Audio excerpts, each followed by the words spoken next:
When scanning film negatives, dust can be your biggest enemy. It's basically impossible to avoid. The best weapon in the battle is a lens brush. This is a wool brush I found on Amazon that works pretty well. Cloths, and especially liquids, won't help. Some may even damage your film. If you're using a flatbed scanner, you'll want to clean that first. Light brushes with a microfiber cloth and an air can be your best bets. Then make sure to keep it closed as much as you can. When working with the film, I recommend getting some cloth gloves. Skin is grimy. I got a bag of them for a couple bucks. Also, when I get film developed, I always ask them to not cut it. That way I can cut it to fit the size of my film guide.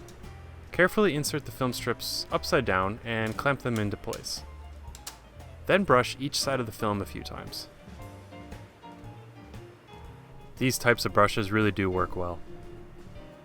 Hold it up to the light to try to spot anything you missed. Then pop it into the scanner as quickly as you can. I'm using the Canon CanoScan 9000F Mark II to scan with. Once scanned, there will almost always be a few remaining specks. For the sake of time and sanity, using Photoshop's spot healing tool or Lightroom's spot removal tool will work out great.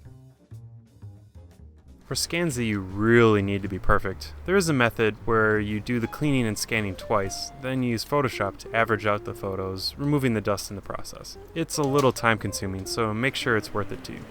Clean the negative and scan it like normal, then take it out, clean it again, and scan it again. Twice is almost always fine, but do it again if you're still seeing some crud on there. Once your scans are complete, go into Photoshop. You'll want to load the images into a stack. Go to File, Scripts, Load Files into Stack. Open the scans in this box, then check Attempt to automatically align source images, and click OK. That'll make sure the images are stacked and aligned perfectly on top of each other. There we go. You can see the differences in the dust when you switch between the layers. Next, select all your layers and change the layer blend mode to darken.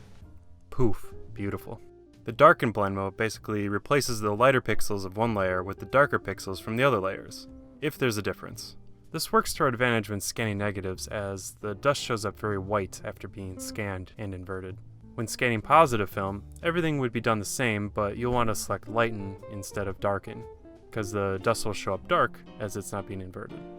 Even after doing that, there still might be a few spots remaining. And like I said, you could keep cleaning, scanning, and stacking, but I would just use the healing brush to get the last few bits out. I didn't do the best job cleaning either, I just wanted to make sure there was some dust left on there for the demo.